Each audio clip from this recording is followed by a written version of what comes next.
Hi. Soiciopath-ism. Superset for all Western isms. Capitalism, socialism, communism, imperialism are all shadowed by sociopathism, which is the story in the West since history has been recorded. In the East, the disease never caught on. Feudalism ended long before the Common Era, 1 AD, and there were no great worldwide for the world as known at the time. Imperial attempts like Rome and Britain and the US. The Great Wall also began before the Common Era.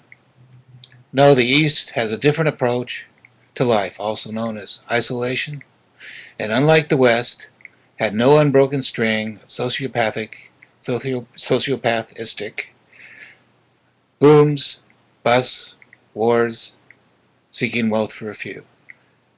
China knew of Europe and Africa early on, but never tried to take them over, and not even their giant, in terms of land size, Russian neighbor. We fear their impending domination through the prism of Western perception of the world, and expect them to do to the West what the West has done to the world. The only big move against the West they ever made was in Korea, circa 1950, and that ended in stalemate and two Koreas. They could have done the same in Vietnam, but didn't. No, we must align perception and reality about China. China wants their people to own gold and silver, while the U.S. establishment is totally against the same thing.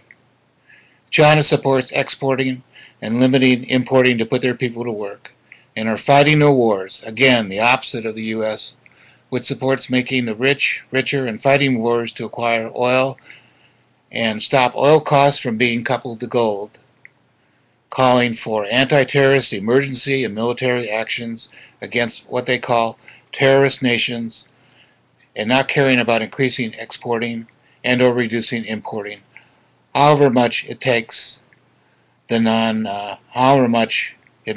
non-rich suffer. China debases their currency to create more exports, while the U.S. debases its currency to help a few wealthy people, directly or indirectly, through the oil for gold wars, totally based on lies about terrorism and unexplainable hatred of the U.S. It must be jealousy, and certainly not the scorched earth and scorched humans policies of the U.S. No, China is not perfect.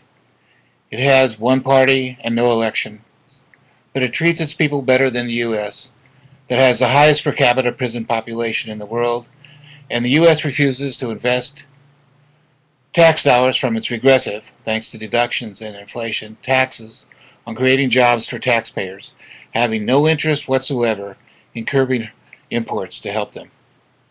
No, China is not perfect, but it wants to keep its much bigger workforce on the job, while the U.S. slowly kills its unemployed, throwaway population through neglect, hoping it will kill itself through crime and or service in the military, the voluntary military, in its wars to bust gold for oil countries.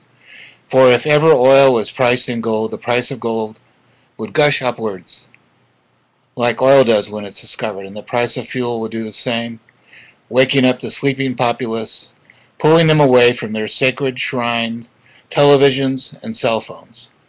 The sociopathism reign would be over immediately, instead of being put off by printing more and more dollars and limping from crisis to crisis until the rest of the world shuns the U.S. dollar and shuns the U.S. economy, as it has already proven. It has become just another has-been former empire, as all empires do, eventually. Thank you.